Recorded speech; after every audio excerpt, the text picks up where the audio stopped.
človek si oveľa viacej zapamätá, keď je dobre vyspaný a Mhm. keď sa o seba stará, vlastne má dostatok energie. Ahoj, volám sa Alex a toto je môj podcast Angličtina pre začiatočníkov.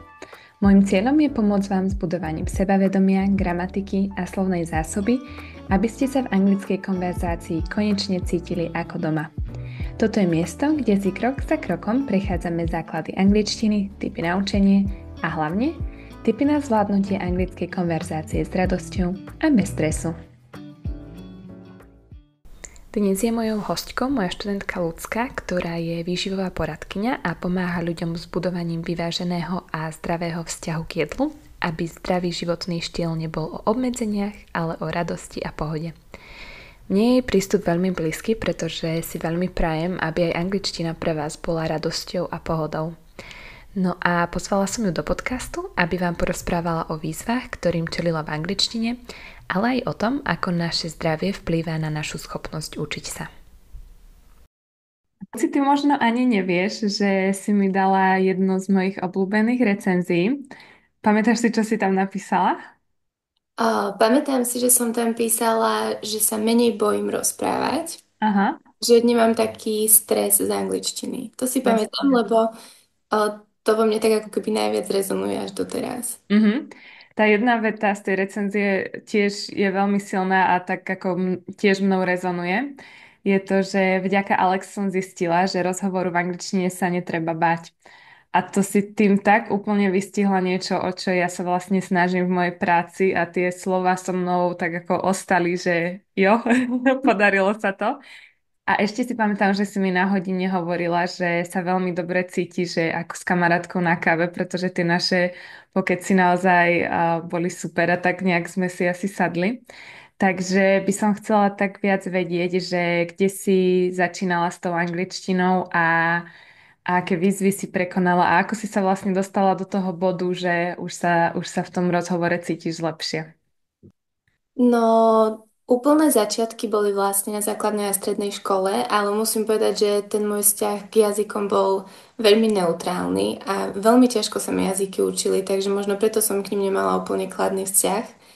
A keď som potom nastúpila vlastne na vysokú školu, tak angličtina nebola povinný predmet, takže ja som sa s ňou prakticky potom už ani tak nejako aktívne nestretávala. Až po covide vlastne, keď sa začalo naspäť cestovať, tak tým, že som bola v nejakej inej krajine, kde sa vlastne trebalo rozprávať po anglicky, tak som zistila, aké veľké medzery mám v tej angličtine a Mhm. aké je pre mňa veľmi obmedzujúce, že sa bojím rozprávať v angličtine. Takže vlastne vtedy som sa ako keby rozhodla nejako to prelomiť a hľadala som si vlastne niekoho, kto sa mi bude viacej venovať a vlastne našla som teba potom, takže tak som sa nejako navrátila k tej angličtine. Mhm. A čo bolo pre teba najťažšie po tomto tvojom návrate k angličtine? No, už sme to vlastne spomínali, ale asi prekonať ten strach z rozprávania. Mhm. Že mala som taký nejaký vnútorný stres z toho, že nebudem vedieť v rýchlosti odpovedať, alebo že nebudem vedieť odpovedať ako keby správne. A že Mhm. budem vyzerať hlúpo, že to bol ako keby taký pre mňa najväčší stres. Mhm. A bala si sa toho, že ty nebudeš rozumieť tomu človeku, čo hovorí, alebo skôr toho, že on neporozumie tebe? Alebo oboje. Asi som sa nebala toho, že by som ja nerozumela, Mhm. lebo akože s tou angličtinou som sa stretávala aj vo videách, alebo tak, keď som si pozerala niečo. Skôr som sa bála, že on mne nebude vedieť porozumieť, takže to bol pre mňa asi najväčší strach. Mhm.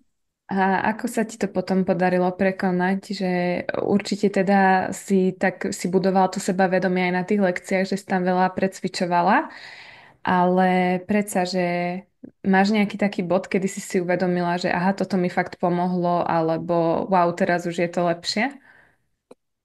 Vieš čo, asi keď som sa začala tešiť na naše lekcie, Aha. bo predtým som bola skôr taká nervózna, veď Mhm. si aj pamätáš. A postupne som si nejako tak začala uvedomovať, že to vlastne nie je ako keby skúška a že ten rozhovor nemusí byť nejaký dokonalý a že si vieme porozumieť aj s tou ako keby angličtinou, akú mám. Tak Mhm. vtedy som sa vlastne na tie stretnutia začala tešiť a získala som možno také väčšie sebavedomie v tom, že čím viacej sme sa rozprávali v tej angličtine, tak tým som sa ako keby lepšie cítila. Wow, to je super. A aké boli potom tvoje ďalšie dovolenky? Boli lepšie a vlastne úplne najviac si pamätám, alebo taký najväčší zážitok pre mňa bol, keď sme boli v Bulharsku. A vlastne prihlásili sme sa na takú International Birthday Party, kde sa vlastne sme sa všetci museli rozprávať po anglicky. A to bolo také pre mňa, že som veľmi vyšla z komfortnej zóny. Myslím si, že by som sa predtým neodvážila ísť na niečo také. A to Mhm. bolo pre mňa úplne super pocit, že som sa ako keby tak trochu prekonala v tom. No jasné, tak to je skvelé. To veľmi rado počujem.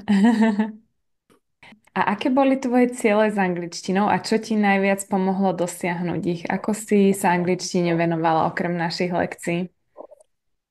Pokračovala som v podstate s tým, aby som sa s tou angličtinou stretávala vlastne nejako každý deň, takže pozerala som si nejaké videá, počúvala som pesničky a snažila som sa nájsť si nejakú slovnú zásobu, s ktorou som ako keby pracovala.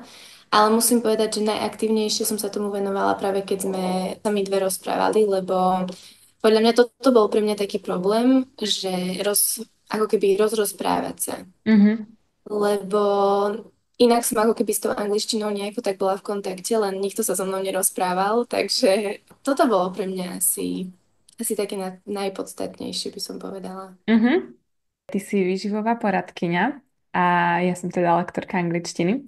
A často, keď sa rozprávame, tak mám pocit, že nás spája taký celostný prístup, že rozmýšľame nad súvislosťami. Tak keby si mohla prepojiť tieto dve oblasti, učenie sa a zdravie, zdravý životný štýl, že v čom si vieme vzájomne pomôcť v týchto dvoch oblastiach. No, myslím si, že na to učenie veľmi veľkou mierou vplýva práve to, aký má človek životný štýl, lebo tie také základné veci, ako mať dostatok spánku a mať nejakú vyváženú stravu plnú bielkovín, sacharidov, zeleniny, tak veľmi vplýva práve na tie nejaké kognitívne funkcie a človek si oveľa viacej zapamätá, keď je dobre vyspaný a Mhm. keď sa o seba stará, vlastne má dostatok energie. Úplne podľa mňa, že najsilnejší faktor v tom celom je stres, lebo Mhm. práve v tom strese si mozog ukladá o niečo menej tých informácií, alebo si ich ukladá ťažšie, takže mať možno nejaký pravidelný pohyb, ktorý nás od toho stresu nejako dostane, alebo z toho stresu dostane, alebo nejaké relaxačné techniky sú podľa mňa úplne super na to, že v tom vedia veľmi pomôcť. Mhm. Súhlasím, určite aj to vidím na lekciách, že keď niekto príde na lekciu zrovna počas napríklad rušného dňa, kedy má toho veľa a je trošku to sústredenie horšie, je to vidieť, alebo aj keď je človek nevyspatý a tak ďalej. Jasné, dá sa s tým pracovať, prispôsobíme tú lekciu, že je trošku taká ako ešte viac pohodová, ale to môžem teda potvrdiť, že ten spánok, aj strava, ale nie len, že ja to vidím na lekciách v tej pozícii lektorky, ale tiež ako ja sama, hej, že ako som produktívna alebo ako sa cítim, keď som dobre vyspatá a dobre najedená a keď nie. To je veľmi vidieť a vlastne z mojej skúsenosti môžem povedať, že aj keď som predtým mala nejaké skúšky a čím menej som spala, tým pre mňa bolo horšie si ako keby rozpamätať na tie veci, ktoré som sa učila, takže fakt mať dostatok spánku a presne, že mať aj tú vyváženú stravu, byť dobre najedený pred tou skúškou je pre mňa, že úplne na vrchole toho, čo vlastne k tomu učeniu potrebuje človek. Mhm, mhm. Teda milujem kávu, ale zistila som, že v stresovej situácii tá káva ešte viac môže podporiť nejaké tie hormóny alebo látky, ktoré vlastne v tom strese cítime a tým pádom sa tá stresová reakcia ako keby ešte zhorší. Áno. Čiže tiež som taká, že keď mám chuť na kávu, tak si ju dám, ale viem, že ak mám nejaký stresujúci deň, tak radšej siaham napríklad po vode, po čaji, po dobrom jedle, aby som si skôr tak doplnila tú výživu a nie len na prázdny žalúdok celý deň kávy do seba hádzala. Áno, určite byť dostatočne hydratovaná, to je veľmi dôležité a možno aj si dať tú kávu len nejako s mierou, alebo Mhm. cítim, že fakt som v takom strese, že potrebujem sa upokojiť, tak nedvíhať si ako keby tú hladinu toho stresového hormónu ešte tou kávou. Možno si to dať po tej stresovej situácii, že stále sa to dá nejako tak pekne nastaviť. Ešte som sa ťa chcela spýtať, či vnímaš niečo spoločné na ceste za zdravým životným štýlom a na ceste za anglickou konverzáciou a naučením sa angličtiny, také nejaké časté mýty napríklad, s ktorými sa ľudia stretávajú. Pretože keď som nad tým rozmýšľala, tak som si tak úplne hovorila, že no, nejaký perfekcionizmus a talent a zázračná metóda, že to sú veci, ktoré ja osobne veľmi vnímam, že sa netýkajú len jednej oblasti, ale všetkých asi. Toto je veľká pravda, že často ľudia chcú nájsť nejakú tú zázračnú skratku k tomu cieľu, takže toto je podľa mňa taký mýtus, že v podstate tie skratky neexistujú, či už v nejakom učení sa jazyka, alebo presne v tom zdravom životnom štýle. Takže človek nedokáže nejako zredukovať napríklad váhu cez noc. Ono bohužiaľ nič také ešte sa nevymyslelo. Ale možno by som spomenula aj tú takú seba dôveru.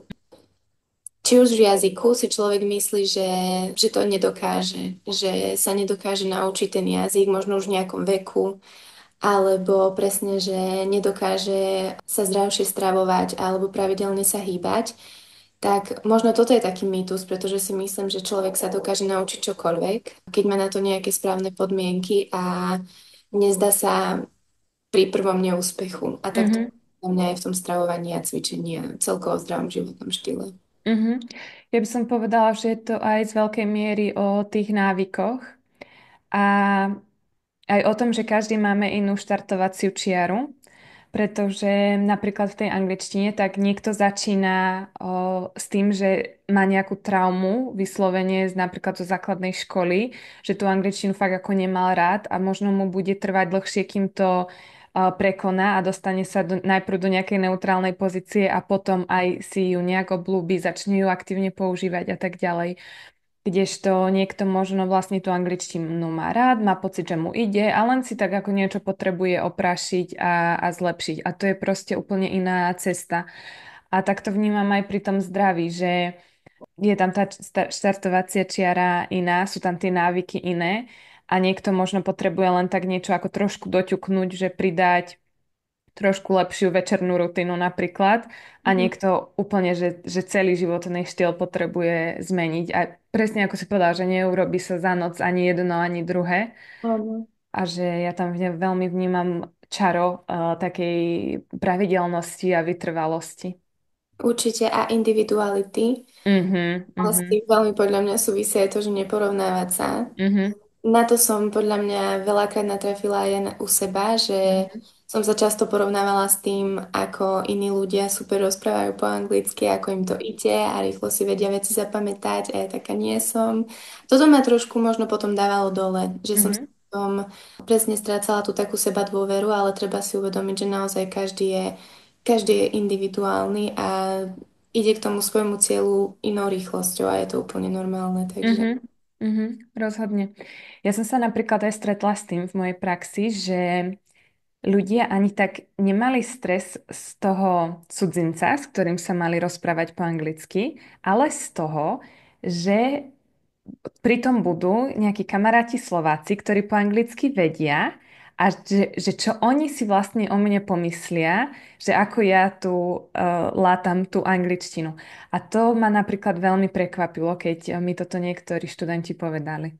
áno, áno. A to som mala inak aj ja, že Mhm, keď som sa mala napríklad keď sme boli na tom stretnutí, kde boli cudzenci s niekým rozprávať a bola som sama, tak to bolo pre mňa oveľa ľahšie, než potom, keď prišli moji kamaráti a oni vedeli veľmi pekne po anglicky, takže to bolo potom pre mňa ťažšie. Možno má taký človek pocit, že ho nejako ten kamarát odsúdi, alebo že príde mhm. výsmech, alebo niečo podobné, ale no netreba sa toho báť asi, že takáto reakcia príde málo kedy, že by ťa človek ako keby za to odsúdil. Rozhodne, rozhodne, akože keď sú to dobrí kamaráti okolo teba, tak pochybujem, že ťa vysmejú, že? Že práve, že ešte ťa skôr podľa mňa podporia.